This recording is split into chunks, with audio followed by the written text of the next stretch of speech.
არა, თუ ვიდა დავждე და ვისაუბროთ, არ არის პრობლემა, სხვადასხვა შეიძლება ორი სიტყვა რო თქვა გენაცვალე. თუ შეიძლება დიდბოსის ლოგიკით რა. მე ჩემი საუბარი ცოტა სხვანაირად მინდოდა წარმომართა, მაგრამ გამოსული სიტუაციების გამოსულების მიხედვით მინდა ავაგო ჩემი საუბარი. ჯერეთი ღალატზე თქვა, რომ მორიგი ღალატი ჩაიგდა ხელისუფლებამ. პლატონს აქვს ნათქვამი, ღალატი პირველადაა ძნელი, შემდეგ მორიგი საფრთხიანი საქმე ხდებაო. ასე რომ გასაკვირი ამაში არაფერი არ არის. ვინც ერჯერ უღალატებს, ის 126 ჯერაც უღალატებს საერთოდ. რაც შეეხება ცნობად პიროვნებებს. ცნობადმა პიროვნებებმა დაუყეს საქართველოს. მე მინდა გავავლოთ პარალელი ცნობათა და ავტორიტეტულ პიროვნებებს შორის. ადრე არსებობდა ავტორიტეტული პიროვნებები, რომლებსაც თავისი გავლილი ცხოვრებით ჰქონდათ დამსახურებულად ავტორიტეტი მოპოვებული. ხოლო ეხლა შემდეგ შეძლეს და ეს იყო უდიდესი ტრაგედია, როდესაც მათ ხელოვნურად ცნობადი პიროვნებები ჩაანაცვლეს ისინი, რომლებიც ისინი შექმნეს ტელევიზიის, მედიის დაკავებული თანამდებობებით. რასაკვირველია, ავტორიტეტული პიროვნება შეიძლება ცნობადი იყოს, მაგრამ არ არის სავალდებულო ცნობადი ავტორიტეტული პიროვნება იყოს. გამიგეთ, რასაც ვიძახე, ხო და ერთი მომენტი მინდა რომ გითხრათ. აი, ადრე ავტორიტეტული პიროვნებები სხვადასხვა სფეროში არსებობდა. აი, როგორ გითხრათ, მუშებში, გლეხებში, კრიმინალურ სამყაროშიც კი არსებობდა, როდესაც მიდიოდნენ და მათ რჩევას ეკითხებოდნენ და ისინი როგორც წესი, თავისი სუფთად გავლილი წარსულის წინაშე იყვნენ პასუხისმგებლები და ამიტომაც როგორც წესი, შეძლებისთან გვარად ისინი ობიექტურად და აი როგორ გითხრათ, გულიდან ამომავალ რეკომენდაციებს აძლევდნენ მას. ეხლა ეს ფაქტიურად როგორ გითხრათ, დამთავრებულია. ახლა რაც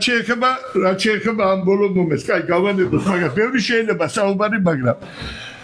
ასეთი იყო პიროვნება, გენიალური პიროვნება იყო ჰანიბალ ბარკა. 216 წელს ჩვენს წელთაღრიცხვამდე იყო კანის ბრძოლა. და ის ამ კანის ბრძოლის წინ რომის ლეგიონებთან ჰქონდა ასე მიმართავს თავის მხედართმთავრებს. ჩვენი სამშობლოს კართაგენის ყოფნა არ ყოფნა სრულიად იმაზეა დამოკიდებული, ჩვენ გავიმარჯვებთ თუ დავმარცხდებით რომის ლეგიონებთანო. ამიტომ ამ ბრძოლის დროს რაიმე ყურადღების მოდუნება და ძალისხმევის დაკლება, რომელიც ჩვენ ოდნავ დაგვასუსტებს და ტელს ოდნავ მაინც გააძლიერებს, კართაგენის პირდაპირი ღალატიაო. ჩვენ შევეჩვიეთ რაღაცნაირად, ვაიმე შეეშალა, ვაიმე ვაპატიოთ, მერე რა მოხდა. ამ წუთას ჩვენს წინაშე დგას, აი როგორ გითხრათ, მართლყოფნა არ ყოფნის სიტუაცია. ბოლომდე არა აქვს ხალხს, აი იოანე ოქროპის აქვს ნათქვამი, სამი უმთავრესი მოძღვარი იყო, ქრისტიანული მოძღვარი. იოანე ოქროპირი ერთ-ერთი, იოანე ოქროპირი, ვიცით, გრიგოლ ღვთისმეტყველი და ბასილი დიდი. მეორედ მოსვლის ჟამსო ადამიანის გონება იმდენად დაიბიდება, ცხვირწი ყოფი უბედურების ათბის უნარს დაკარგავსო. მე მგონი დღეს ჩვენ ამ სიტუაციაში ვართ. როდესაც ჩვენ საუბრობთ არაბულ მიწების გაყიდვაზე, მე მაგალითად ხო სხვა შეიძლება ეს მოწოდებოდა. მე ვიყავი პირველი პიროვნება, რომელიც ჩავედი ბათუმში, გონიოში და შევწურწუნდი. რატო შევწუნდი და გავოცდი? შევწუნდი, იმიტომ რომ 68 წლის კაცი ჩავედი და ერთადერთი პიროვნება ვიყავი 334,000 კაცი ცხოვრობდა აჭარაში 2014 წლის მონაცემებით. ახლა არ ვიცი რამდენი ცხოვრობს. ბიჭო, ერთი ხო შეიძლება შესულიყო. და გაეკითხა, კაცი შვილი არ შეცულა და იცით რაზე გავოცდი კიდო? ბიჭო, თურქეთს აჭარა და თითქმის მთელი გურია თავის ტერიტორიათ აქვს დაფიქსირებული. სკოლებში ასე ასწავლიან, რუკები მაგათფერადაა. მე ამას გეუბნებით გადამოწმებული ინფორმაცია. და რატო არიან ჩუმა თქვა? თურმე რა მომხდარა გენათვალა. ერდოგანმა არაბთა გაერთიანებულ ემირატებს და პაკისტანს შესთავაზა პოლიტიკურ სამხედრო გაერთიანება და როგორც ზარდარიდან ის ალი ზარდანი და პაკისტანის პრეზიდენტი და ასევე ნახაიანიდან მიიღო უკვე თანხმობა. ფაქტიურად დე ფაქტო ეს სამი ისლამური, სუნისტური ქვეყანა გაერთიანებულია. როდესაც ბათუმში ვიყავი, იქ არის ასეთი, ესე იგი, ბენზე, მე ბათუმელი კაცი ვარ, ბათუმში დავიბადე, გავიზარდე და იქ არის ბენზე ბარცხანის ისა და იქ ესე იგი კუნძულს აშენებენ არაბთა ემირატებში როგორც ხდება ესე წარმოიდგინეთ არაბთა ემირატები ეს ის ქვეყანა რომელიც სხვას ართმევენ ტერიტორიას ხალხსაც უზამენ დაუფიქრე და ვიმე ის არაფერი არაო ყველა მითხრა ესო ქართული ფირმა აშენებსო საქართველოს გამო წავედი შევედი იქ ქართველი კაცი ვნახე ნაბძოლი ორომში ცრემლიანი თვალები მე ყველაზე მეტად მიყვარდა ეს ადგილი 10 მეტროში იყო ზღვა ვაჩერებდი ხოლმე მაგალითად შხეფები ჩვენ გვირყავდა გამიგედა შხეფები გვირყავდა ზღვის ვერ დავინახე ზღვა უკვე იყო რაღაცა გორიზონტზე გადავედი ქართველებიო ქართველი ვერ ვნახე იქ სულ თურქები აშენებენ სათავო ფაქტიურად არაბებსა და თურქებს გაყოფილია ფაქტიურად ერთი სისტემა აგერ კაცო რა ქვია ამას წანისი ჯერეთი ვერ გავიგე მიღებული აქვს რომ სასოფლო სამეურნეო მიწების გაყიდვა თითქოს არ შეიძლება ეს იყო საპატრიარქოს მიწები ხო იცით წანისი არ გამიგო სხვანაირად პირველი მე და ჩემი მეგობარი ვიყავით ვენცის მივედით დავჩავწერეთ იქიდან ლაივი ახლა არის ველური ბუნე დაცვის სააგენტო რა უფლები გაყიდეს ეს მიწები არა ინტერესებს ახლა თუ შეიძლება ორი სიტყვით რას წარმოადგენდნენ ჩვენთვის არაბები რო ვიცოდეთ ხო კაცო ვიდახი თურქები სპარსები ინგლისელები ფრანგები აი 10 ტომს დაგისახელეთ გენაცვალე აი ჩვენ საერთოდ 300,000 მოწამეა მსოფლიოში ქრისტიანულ რელიგიაში ცნობილი 100,000-ზე მეტი ჩვენთან ბოლო 100,000 მოწამის ქვეყანა ვართ 6,000 ესე მე-13-ზე მეტი ვარ 35 დიდ მოწამეა 5 საქართველოდან აქედან 4 გენაცვალე ზუსტად არაბებმა აწამეს 733 წელს მურმატლუმ დავითი და კონსტანტინე არგვეთის ერისთავები ძმები ხეიძეები 852-53 წელს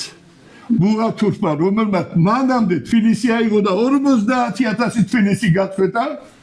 შემდეგ კონსტანტინე კახი თავის ვაჟთან ერთად დიდ მოწამე აწამა დიდ მოწამეა და შემდეგ სიკვდილით დასაჯა და ბოლოს 914 წელს ბოლო შემოსევა იყო არაბების როდესაც აბუ ყასიმმა გობრონი როდესაც პოლიციის ციხე აიღო ესე გობრონი და 133 ქართველი წვეთ აიყვანა და რაღაც სასწავლი წამებით ყველა სიკვდილით დასაჯა აი ეს არიან არაბები 10 ტომი მინდა დაგისახელოთ რომელიც თავიდან ბოლომდე გაანადგურეს არაბებმა ესენი არიან გუგარები დრილები ზიგრიტები მინები მახელონები სკვითინები მისინიელები სედუხეზები ჭილბები და ხენიოხები 10 ტომი არაბებმა გაანადგურეს თავიდან ბოლომდე და ეს ახლა კარგით კიდევ სხვა რამეს გადავიდეთ რამდენ ტერიტორიას ფლობს არაბეთის გაერთიანება იცით ვინ იყო აქ ჩამოსული აქ ჩამოსული იყო გენაცვალე გაერთიანებული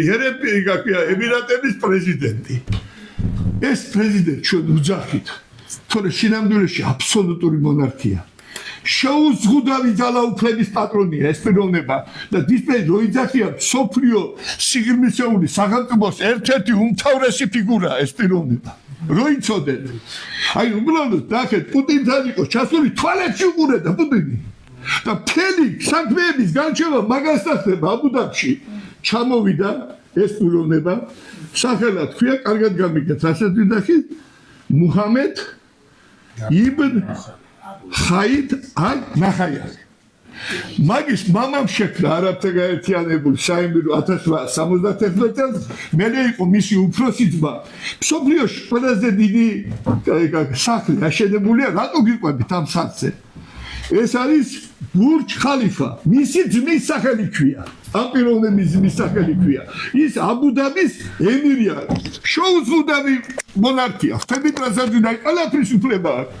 მისი სახელი ქვია გამიგეთ რასაც უნდა ხიდა აი ეს ადამიანი ტრილიონებზეა წამოგონებული 110 მილიარდი ბარელი ყველაზე მაღალი თვისებების დავთვალიერებენ ეს ერთ მოსახლეზე სოფრიოში პირველ ადგილზე დის ნავთობის რაოდენობა პირველ ადგილზე αλλά მე არ ვიდა კი საერთოდ პირველ ადგილზე დგას ხო პირველ ადგილზეა ვენესუელა 300 მილიარდი მეორე ადგილზეა საუდის არაბეთი ამერიკის სტრატეგიული მოკავშირე ორშაბათია ხალხს და მესამე აღარ არიან ირანზე მიმდგარი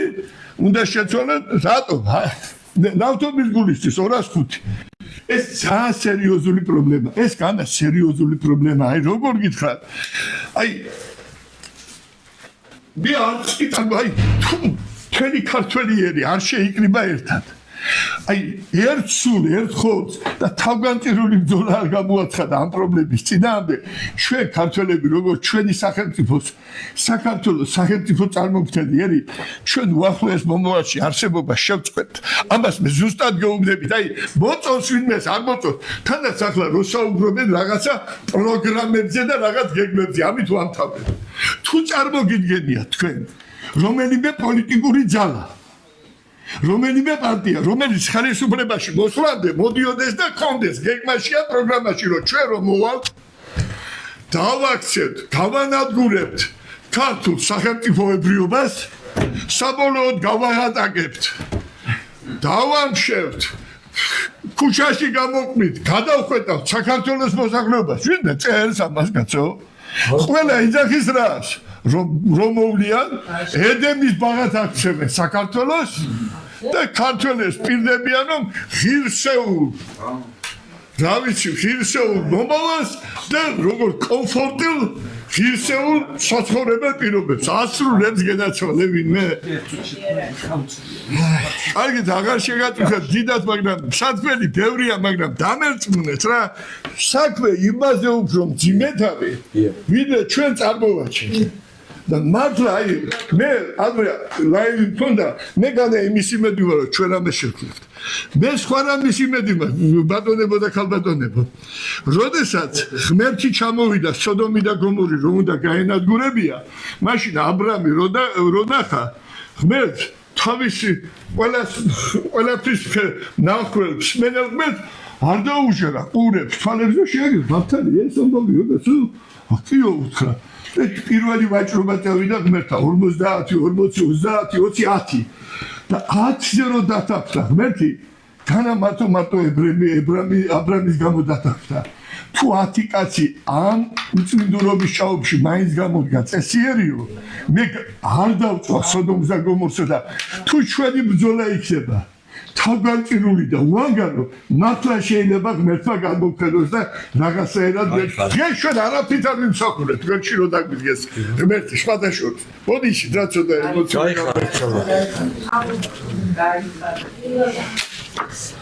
ბატონებო მოგესალმებით ორიო და სიტყვით არ მოგაწყენთ აქ კითხვა დაისვა ეროვნულ ძალთა ერთად ყოფნასთან დაკავშირებით და მოსახლეობის სურვილს რომ ეროვნულმა ძალებმა შეძლონ საერთოდ გამონახვა ამ ეროვნულ საკითხებზე იმართებაში და მე გეთანხმებით ეს არის რა თქმა უნდა ხალხის სურვილი და შემთხვევით ჩვენს ორგანიზაციას ასეთი სახელიც ქართველი და დიდი გაერთიანება არ ქვია რამე თუ ხალხის სურვილია ეს რომ მოხდეს ჯანსაღი ქართველების გაერთიანება და ცნობადი სახელების გაერთიანება მაგრამ რომ გადავხედოთ ჩვენ ისტორიას აგერ 30 წლის წინ როცა მოხდა საქართველოში პირველი დამოუკიდებელი არჩევნების თავისუფალი არჩევნების ჩატარება როცა მოვიდა ხელისუფლებაში რგვალი მაგი და თავისუფალი საქართველო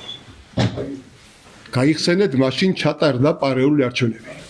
ეგრეთ წოდებული ეროვნული კონგრესის სახით და გაიხსენეთ რამდენი ცნობადი სახე იყო იმ ეროვნულ კონგრესში და რა მოღალატეობრივი საქმიანობა აწარმოეს მათ ამიტომაც მე ვეთანხმები ბატონ დემურს როცა მან თქვა რომ თავარი არის ჯანსაღი და სულთა ქართველების ერთობა თორემ ცნობადი სახეების საუბედუროთ იმდენი არის უკვე გასრული და 1000-ნაირ უკვე თამაშები შეიძლება ითქვას მართან მისვლა ურთულესი იყოს და ამ ეტაპზე შეუძლებელიც კი თორე ჩვენ მივესალმებით ვინც გულწრფელად დგას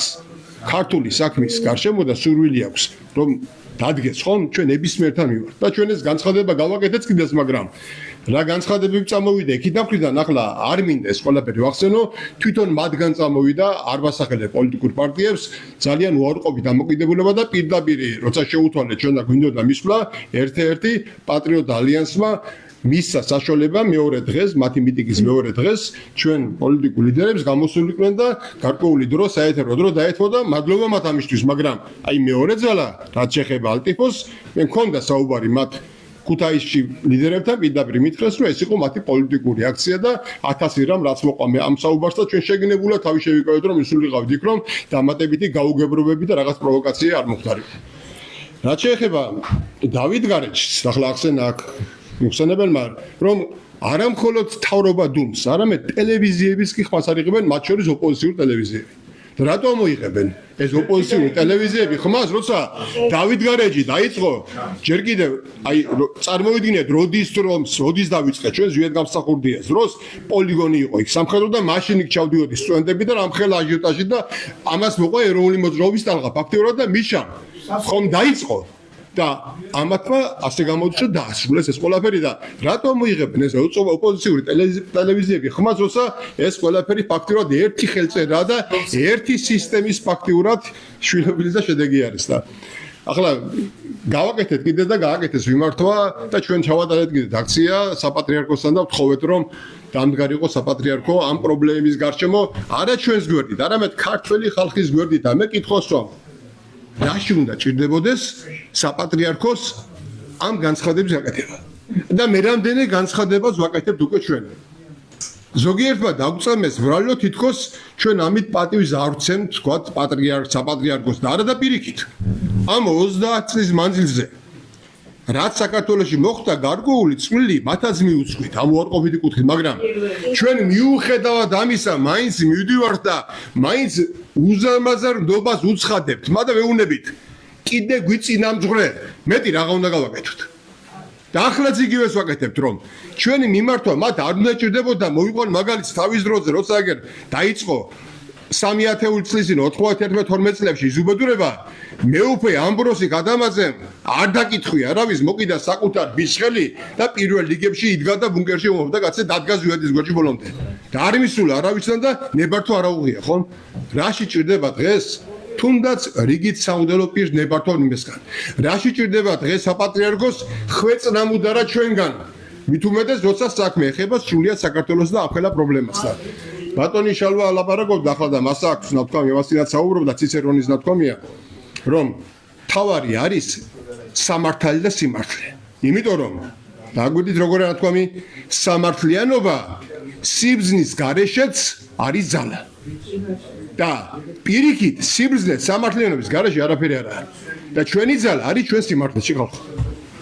სიმართლე არის ორლესული מחვილივით რომელიც ჩვეულებრივ რიგით ქართველებს უზარმაზარ ძალად გვაქცევს და დარწმუნებული ვარ ეს ასეც იქნება და ჩვენ ჩვენს სიტყვას ვიტყვით აი ხარ მე მგონი გაამართლა ახლა ჩვენ პირდაპირ ეთერი გქონდა გვაქვს ჩართული და ძალიან დიდი მაყურებელია საინტერესო წარიმართა ჩვენი საუბარი მე მინდა ახლა ყველას პატივიცე და მობზანე თუ ისმეს კითხვები გაქვთ მოკლე კითხვები დასვათ იმიტომ დიდხანს ვართ ეთერში და ჩვენც აღარ გავაგრძელოთ ბატონდებო დიდხანს აი მოკლე კითხვები თუ ისმეს გაქვთ და პასუხები რომ გაიცეს ოღონდ აი მიკროფონთან მიბრძანდეთ რომ ეთერში ხალხი უყურებს ყველაფერი გადაიცემა ღია ყველა უნდა იცოდეს რატო ეს ხალხი აქ შეკრებილი მოსული ბატონო ერთი შეკითხვა მაქვს აი რეგიონების მისამართით რა პროგრამა აქვს შემუშავებული აი სოფლების ფაქტობრივად სოფლები აღარ არსებობს სახელები რა დარჩა მაგრამ ვინც არიან აი იმათ მიმართ რა შეიმუშავეთ ან თუ ჯერ არ შეგიმუშავებია და რას ფიქრობთ ამ თემაზე ესე იგი ეხლა რაც არის მთავარი პრობლემა გეტყვით ქართველთა დიდი გაერთიანების სოფელში ორმა კაცმაც კი რო გთხოვოს რომ ჩვენ ვართ ამ სულისკვეთების ხალხი ჩათვალეთ ნებისმიერ სოფელში ჩავალთ იქ ისინი კი არ ჩამოვლენ აქ ჩვენ ჩავალთ იმიტომ რომ 4500-ზე მეტი სოფელია ორი ღირსეული შემართული ქართველი ამ საქმისთვის კოლოსალური ძალა ორ-ორი და თითო კაცები დგება ის რაც ჩვენ გამოგვიყვანს ამ მდგომარეობიდან რაც შეეხება სოფლის პროგრამას არის ერთ-ერთი საუკეთესო პროგრამა გაკეთებული რატომ რა პოზიციიდანაა დანახული სოფელი არა მარტო აგრარული პროდუქციის მწარმოებელია ქართულ რეალობაში ეს პატარა კულტურული გარემოა თვითმყოფადი სოციალური გარემოა და ჩვენს ხედვაში სოფლის მიმართ ისია შეწყობილი რომ გარდა სასოფლო-სამეურნეო პროდუქტისა სოფელი უნდა წავიდეს არასასოფლო-სამეურნეო მიმართულებით უფრო მეტი რამე უნდა გაკეთდეს იქ სწავლების ცენტრები ოჯახური ტურიზმია განათლების სკერებია ყველაფერი არის თუ თქვენ გეკნებათ სურვილი რა ვიცი ერთხელ 1-2 საათი უნდა ვისაუბრო მინიმუმ ამ სოფელზე იმიტომ ეს არის ძალიან ჩვენ ეს პროგრამა როცა გავაკეთეთ ჯგუფთან ერთად მე ვთხოვე სხვათა შორის რომ იცოდეთ პირველ განხილვაზე მოვიდა ბიძინა ივანიშვილი და მე მაშინ გადატენილ დარბაზში უთხარით ჩვენ არა გვაქვს ამის საშუალება თქვენ გაქვთ საშუალება მოდი 3-4 სოფლიოში ცნობილი მეცნიერი ჩამოიყვანეთ ამ სფეროში მე გავაკეთებ მოხსენებებს რომ თქვენ დარწმუნდეთ რა არის გაკეთებული ცხადი არ გააკეთა წავედი მე ჩემი შესაძლებლობა რაც ჰქონდა და ფრანგ და იტალიელ მეცნიერებს ვაჩვენე ეს რა კი ისინი ძალიან მაგრად არიან ამ სფეროში მათ დაარქვეს სახელი რა თქვენ აქო გაკეთებული ეს არის იდეალურადო კარგიო ამას ქვია ინოვაციური სოფლის მეურნეობაო ესე იგი გასაკეთებელი რა არის დეტალურად არის ცნობილი და უკეთესი არ არსებობს ეხლა ამ დაქცეულ სიტუაციაში იცი სოფელს რატო ანადგურებენ ეს ჯერ კიდევ წინა იმ შუქურას იდეა იყო რომ სოფელი უნდა დაეცალათ და 10 ურბანულ ცენტრში უნდა განეთავსებინათ ქართველები რატო აქ იოლად აბა ის სოფლები ის საოცარი სოფლები ის ეგ რარაბი არ არის იმ სოფელში ჩემ სოფელში მაგალითად საოცარ ზეძილეთში გორდის ძირში იცით დადიანების საზაფხულო რეზიდენცია იყო იქ არაბი იმას იყიდის ზღაპარში იცხოვრებს ჩვენ მანადგურებთ ხომ ამიტომ ძალა გვინდა რომ შევაჩეროთ ჩვენი ქვეყნის აი რასაც მე ვამბობ აშკარა უკვე ქართველები დგავართ ამ ქვეყნის დაკარგვის წინაშე რა უნდა გავაკეთოთ მოვა მაგისტრო ძალას ავიკრიბოთ დავჯდებით ყველასთან პროფესიულ დონეზე ვისაუბრებთ და თქვენ ნახავთ რომ კონკურენტული რამეები დღეს საქართველოში არავის არ ჩართულობაზე მაქვს კიდე აი როგორ ჩავთოთ აი როგორ ჩავთოთ ნახეთ მე რომ ძალით ჩავთო ვინმე ნებისმიერი მსურველი რომელიც ჩაერთვება აქ როცა ჩვენ დავჯდებით და ცალკეული სფეროების მიხედვით იქ ჩართულობა მაღალი იქნება მე მინდა ეხლა იყოს ხო ჩართულობა როგორც თქვენ აქ მოდით საკუთარი ნებით ნებისმიერ მთელ საქართველოს მიმართავთ თქვენ თუ ვერ ჩამოხვალთ ჩვენ ჩამოვალთ ოღონდ გითხარით მოგმართეთ ორი კაცი ხართ სოფელში ორი კაცი ეს არის ფანტასტიკური ძალა სოფელში ყველგან მივალთ ამიტომ ჩართულობა გვინდა მაქსიმალური იყოს ბევრი იქნება მე მჯერა რომ იმიტომ რომ არ დავიზარებთ არსად ყველგან ჩავალთ ყველა ადამიანი ხასუსავთ ყველაზე მნიშვნელოვანი რაც მე მინდა ყველამ გულით იგრძნოს და მსმენელმა თითეული თქვენგანი შემცვლელი ამ საქმეში არ არსებობს თქვენ ხართ ის აუცილებელი ბურჯი ამ საქმისა რომელთა ჩვენ მივალთ იმ შედეგამდე რაც გვიგდა ეს ქვეყანა უნდა შევინარჩუნოთ პროფესიულ დონეზე რა გავაკეთოთ? მზათა ვარ ყველასთან ვისაუბრო, მაგრამ ცოტა მეგუნება ვინმე, ვინც ჩვენ დაგვიჯდება სასაუბროთ. ამიტომ გვინდა ძალა, ღმერთმა მოგცეს ძალა. მზად ვარ. ყველგან მივალ. არავინ არ უნდა მოვიდეს აქ, თუ არ უნდა. ჩვენ მივალთ, სადაა? მითხარით, მივალთ. ალბათ მე შედგება ის დოკუმენტი, რომელიც შეიძლება რომ ამ ხელს ჩამოვრიგოთ, გავაცნოთ რა როგორ. კიდე გეუბნებით. ოსორია რა. კიდე გეუბნებით. ერთი და იმ პროგრამას ტომები რომ მივცი ახლა კაი გავიღებთ ფულს და გავამბრავლებთ და იმას რა საჭიროა ჩვენ როცა მივალთ ამ ეტაპზე როდესაც იმ ადამიანს დაინტერესებს ვინც სერიოზულად არ ჩახედავს ამას ხო მოვამზადებთ შედარებით კითხვად რამეს რომ მივცეთ მას ეხლა არიქო შენ რას მეტყვი ეხლა და მე გადავწყვიტავ შენ ის თუ არ იცი რომ ეს ქვეყანა თავზე გეგრება და ეხლა ქაღალდი და პროგრამა კი არა საჭირო არის ყველაფერი ვისაც არ ეზარება მოვიდეს შემდან სტუმრად მითხრას როდის მოვა ტომებს დაულაგებ წილ და აბა ერთი წაიკითხოს თუ წაიკითხავს ყველაფრისთვის მზად ვართ ჰაერზე არ ვლაპარაკობთ გვინდა დაინტერესებული სულით ქართველი, მამაპაპით ქართველი, გულით ქართველი, კულტურით ქართველი და თქვენ ხართ ამნაირები და თქვენაირ ხალხს ვეძებთ. სხვანაირად ამ ქვეყნის გამიგეთ სწორად განადგურებულ პარტიულ სისტემაში, განადგურებული პარტიული სისტემა, აბსოლუტურად კონტროლს დაქვემდებარებული პარტიული სისტემა, ფულზე მოღორებული პარტიული სისტემა. ამათ იმედზე ჩვენ რო ვიყოთ ეს ქვეყანა დაგვეღუპება. ყველა ძლიერი ქართველი მზათა ვართ ვესაუბროთ მათ და დავდგეთ ერთმანეთის გვერდით. შეიძლება აზრი გამოვთქვათ ბატონო დემო? ძანეთ. მადლობა ყველა გამოსვლელს.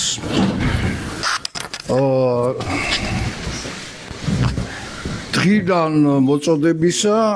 მოვედით მართლაც საზოგადოება, რასაც ქვია საზოგადოება და მე მინდა რომ საზოგადოებამ დაიბრუნოს თავისი სახე. რა თქმა უნდა ის პროფესორ მასწავლებლები, ის აკადემიკოსები, რომლებიც ჩვენ ლექციებს ვიკითხავდნენ და გვასწავლიდნენ, მოუწოდებ რომ მოვიდნენ და თავიანთი აზრი გამოვთქვან. გაერთიანება, რასაც ქვია ქართული ერის ტრადიციული ცხოვრების წესით მამაპაპიდან ქართველების გაერთიანება. ნუ ესეთ შეფასებას მივცემდი და ნამდვილად დიდ მადლობას მოგიხდით ყველას გამოსვლელებს, რაც შეიძლება მეტი და მეტი განათლებული და განვითარებული ადამიანები მოვიდნენ. მადლობა ყურადღებისთვის. უკაცრავად გიორგი ბობოხიძე გვარად. მე ერთი წინადადება მაქვს ასეთი. თუ იქნება შეხვედრა უმაღლეს დონეზე, ჩვენი შეხვედრა მთავრობის წარმომადგენლებთან. აი იმ შეხვედრის პერიოდში თუ შეგვიძლია რომ ჩვენ სამღვდელოებას მივაწოდოთ აზრი იმ პერიოდში ყველა ეკლესიის ზარება შემოკრას. თელს საქართველოში. მესმის თქვენი ჩვენზე არ არის დამოკიდებული ეს ეხლა მისმინეთ კიდევ